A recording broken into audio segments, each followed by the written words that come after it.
Nyao ete me odiat me gum ari dong makaboro.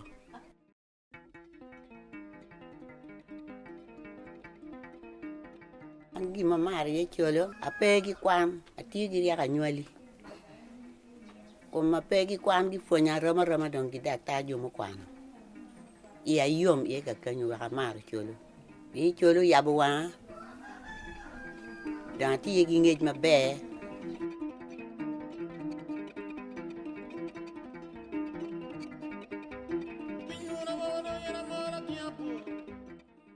I'm Rachel Zaslow. I'm the Executive Director of Mother Health International.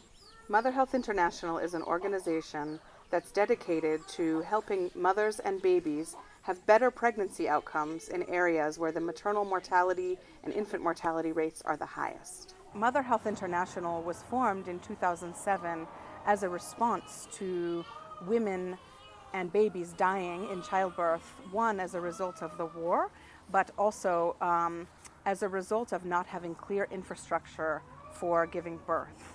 In Northern Uganda here during the wartime, lots of young women didn't go to school due to lots of several challenges. And I felt like me becoming a midwife will contribute a lot to my community. My name is Samaya and I'm from the United States. I'm currently furthering my studies in midwifery at Mother Health International's birth center in Northern Uganda.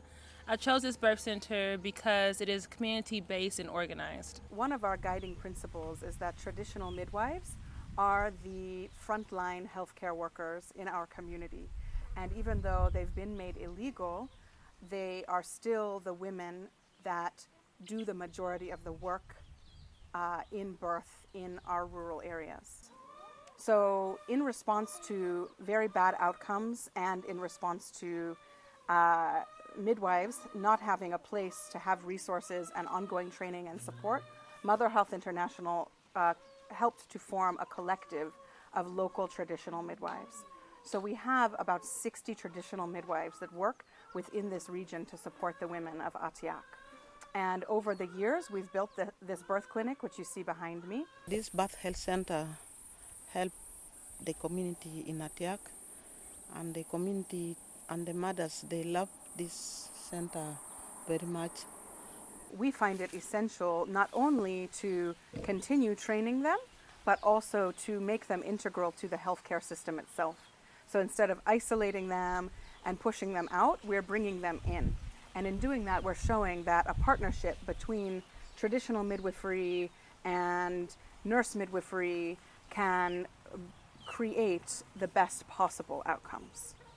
So, for example, the majority of our traditional midwives are illiterate. They've not learned to read or write or count. And so traditional trainings where you ask midwives to come and sit and learn from something that's written down or a book does not end up being an effective tool. Even images don't end up being an effective tool.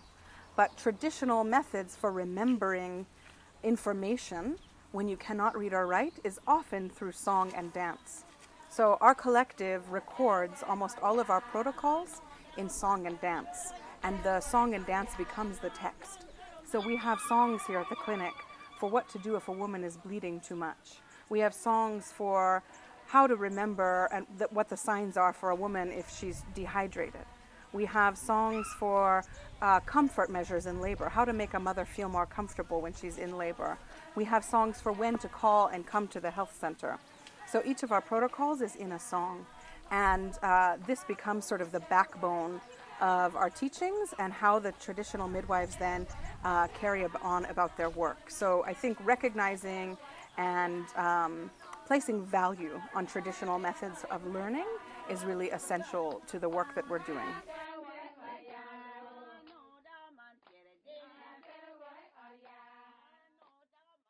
Since Mother Health International has been in this community, women no longer have to fear dying from giving birth or their babies dying, as is the case for most women in the global south and in the rest of Uganda. We've never lost a mother in over 6,000 births. And we do this through sort of a threefold project. One is to have a safe place for women and babies to come give birth, a clinic that offers dignified care, that offers women their own spaces to give birth in, that offers women gentle, kind words, that offers them compassionate midwives who stay with them throughout labor and throughout postpartum.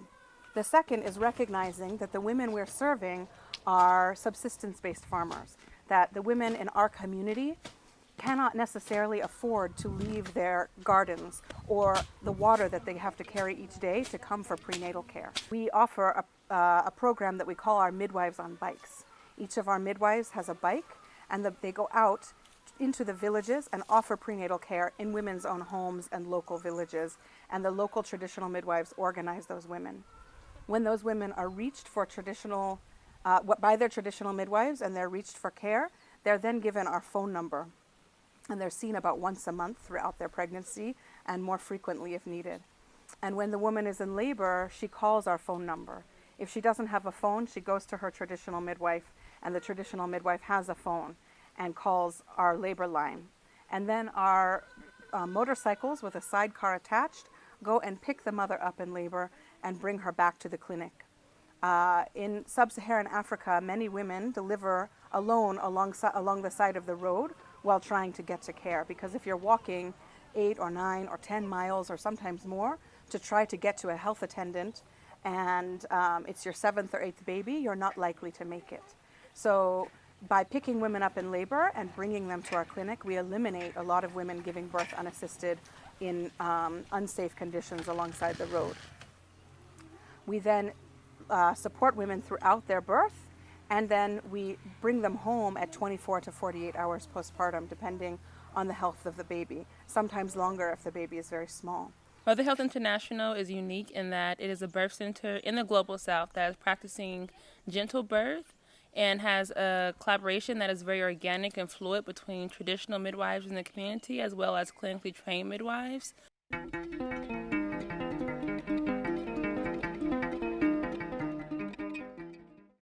The world needs more midwives, but we need midwives who are critically trained to work in the Global South. Midwives who know how to marry traditional practices with allopathic practices. Midwives who understand how to work in resource-limited areas.